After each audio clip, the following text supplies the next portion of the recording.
Does He really care? Does He even care if I pray or not? Now this question is actually more about, does He need my prayer or not?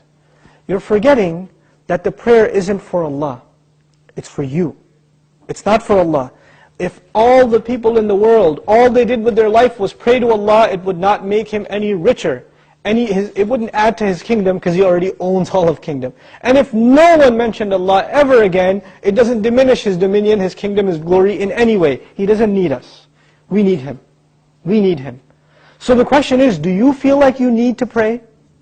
Do you feel like that's a need in your life? And if it's not, if you feel you're free of, begging Allah for His help, turning to Allah and submitting before His commandments, then that's a serious problem with your faith. It's become weak, and this question only came up because you've been distanced from Allah for so long that shaitan can come to you and say, yeah, I know you used to feel bad about not praying, let's just get rid of that bad feeling and replace it with, well, why do I have to pray anyway? That's the next phase of that disease. The first part was, at least it was diagnosed, but at least you had some bad feeling. Guilt was still there. That's a gift from Allah. When that guilt even goes away and you say, Allah doesn't need my prayer, it's all good. So long as I'm doing good. And that's the last part I want to talk about, this so long as I'm doing good part. Who defines what's good? There are two kinds of good in this world. Please remember this, okay? There are two kinds of good. There's ethical good. I'm good to my neighbor. I'm honest at work. I'm nice to people. I don't steal. I don't cheat. These are ethics, basic ethics, right? That everybody, I tell the truth. I'm honest. I pay my taxes, blah, blah, blah. These are ethical truths, okay? And I'm honest in business. Then there are religious goods. I go to Hajj. I give zakat.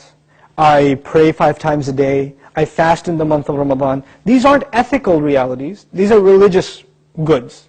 Good deeds that are religious and good deeds that are ethical, moral in nature.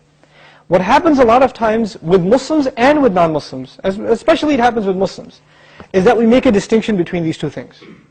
So in the Muslim world, you will find people that are morally good. They're nice to their family, they take care of their kids, they're responsible in the household, they're nice to their neighbors, they're honest at work. Good people, but guess what? No religion. I don't need religion to be good, is what they say. And on the other extreme, you have people that pray, go to Hajj, give zakah, have a long beard, dress in a very religious garment, and yet terrible to their family, cheating people in business, highly immoral and unethical. So what's happened is we have separated the two dimensions of goodness. Moral goodness, ethical goodness, and religious goodness. What Allah does in the Qur'an is, fuses them together in the ayah, this one ayah, it's called Ayatul Bir, the ayah of goodness. What does it mean to be good? If you study that ayah, it is a combination of two things. It's a combination of ethical principles like fulfilling your promises, being patient, perseverant, and also religious goodness, establishing the prayer, giving the zakah, right? So it's a combination of both of those things in one place. So if you think you are in a position to define what good is, most likely you're sticking to moral goodness. And you're undermining religious goodness, like the rituals that Allah taught us.